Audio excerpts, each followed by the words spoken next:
Hey there, now that it is springtime, so many more people are busier than normal. So today I'm going to be showing you 5 different dinners that you could throw together in only about 20 minutes. So I hope you enjoy it, and let's go get started.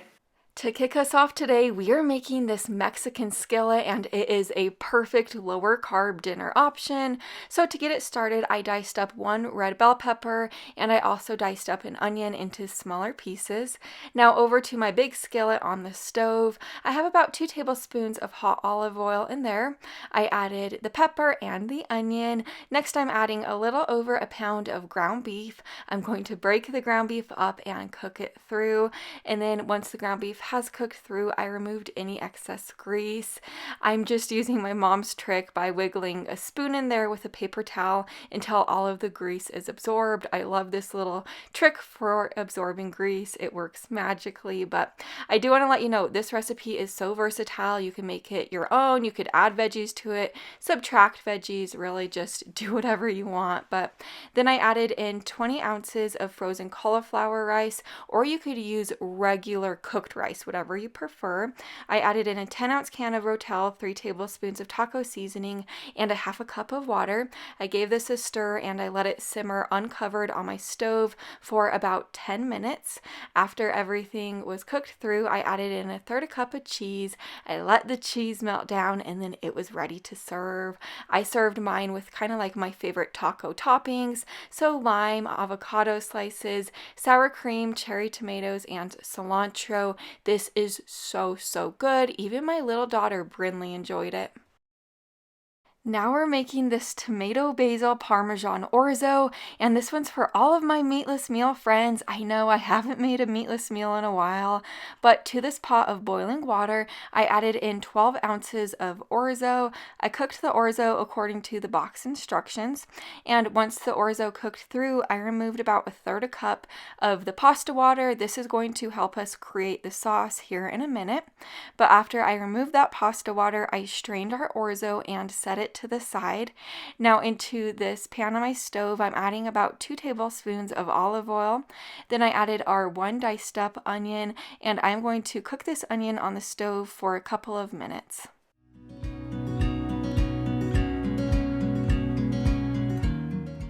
Now that our onion's starting to get soft, I added in 2 tablespoons of minced garlic along with a dash of pepper and salt. I gave this a really good stir, and then you are going to add in the drained orzo that we cooked up a little bit earlier. You'll also be adding in at this point 1 can of petite diced tomatoes, or you could use regular diced tomatoes, whatever you prefer, but I just love the petite diced tomatoes. I love the shape, texture of them, and all that stuff. But now I'm adding in a third a cup of fresh chopped basil along with 3/4 of a cup of grated Parmesan cheese. Give this a really good stir. Let the cheese melt down. Now that the cheese has melted down, you're going to add in the reserved pasta water. Give this a really good stir, and then it is time to serve it up.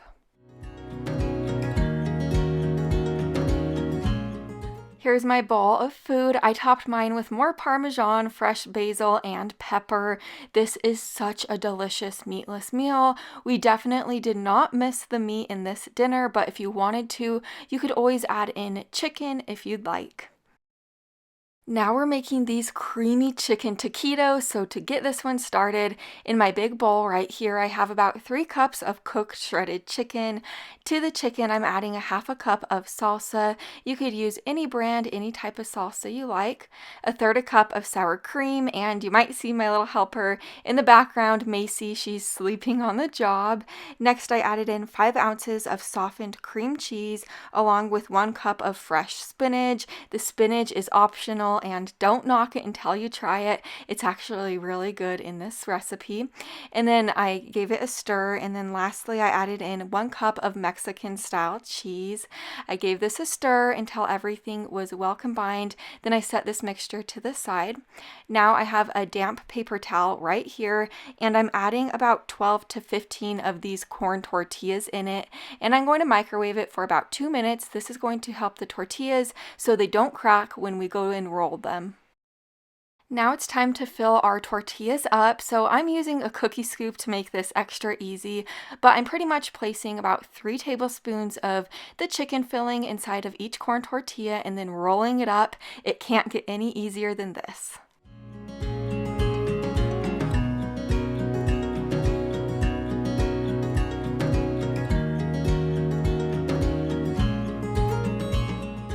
Over to the pan on my stove, I'm adding about a half a cup of vegetable oil right in there.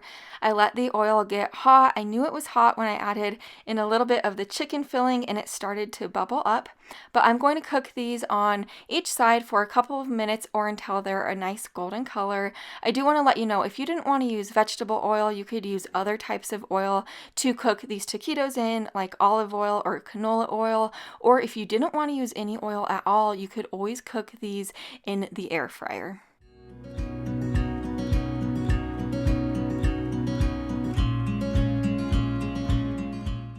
I did make these in batches just so they wouldn't overcrowd my pan, and here's the finished product. I topped mine with tomatoes, jalapeno, cilantro, sour cream, and lime. These are perfectly creamy on the inside, and they have a wonderful shell on the outside.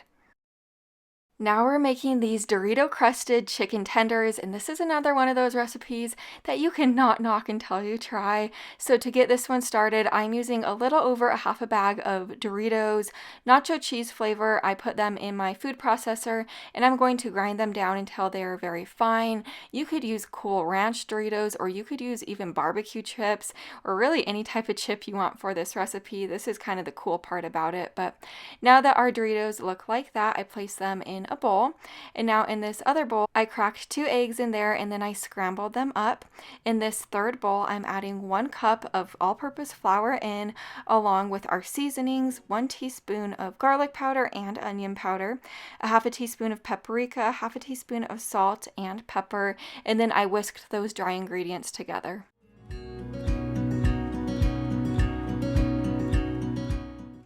I'm using about 1 pound of chicken tenderloins for this recipe, or you could use thin chicken breast, whatever you prefer.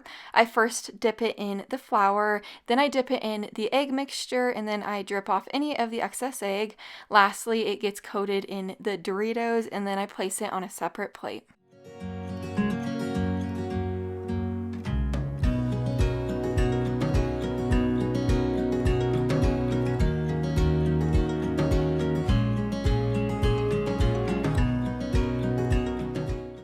Once I was through coating all of our chicken, I pulled out my sheet pan, lined it with parchment paper, and I'm going to place all of our chicken on the parchment paper. This is going to bake in a preheated oven to 400 degrees for about 15 minutes, or until the chicken is completely cooked through. Here's what dinner looked like on that night. I served our chicken with steamed Brussels sprouts and a little bit of cantaloupe and honeydew. I don't know why, but the cantaloupe and honeydew have been really good at my grocery store recently. I also served the chicken with a little bit of barbecue sauce to dip in. Now we're making this creamy pesto coated chicken. On my cutting board right here, I have 2 large chicken breasts. I'm going to slice each of those chicken breasts in half horizontally like this.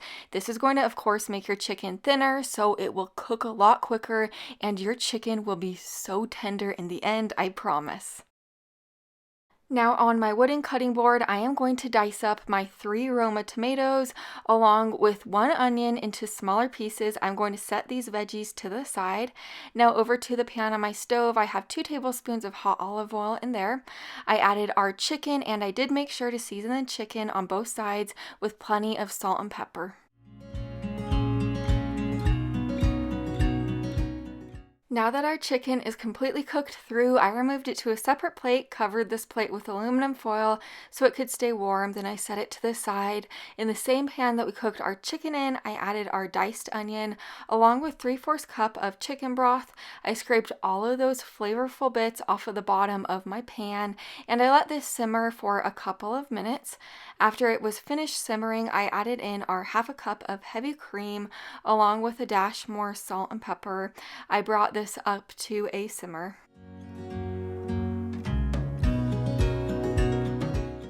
Once this was simmering, I added in our 1/4 cup of basil pesto, along with a 1/4 cup of Parmesan cheese and the tomatoes that we diced up earlier. I let this cook together and I let the cheese melt down for a couple of minutes.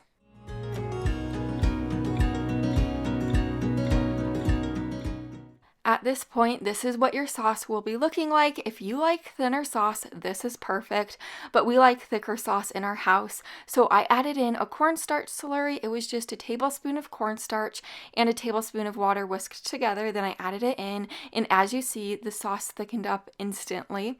Now I'm going to add back in our chicken to heat through, and then this is ready to serve. If you're a pesto fan, you will devour this dinner. You will go back for seconds and thirds like I did. I served it over a bed of egg noodles, but you could serve this over rice, cauliflower rice, really whatever you want. This dinner is so rich and flavorful. If you missed Friday's video, it was super exciting, so I'll leave it linked in the description box below for you. I'll see you in my next one. Bye for now.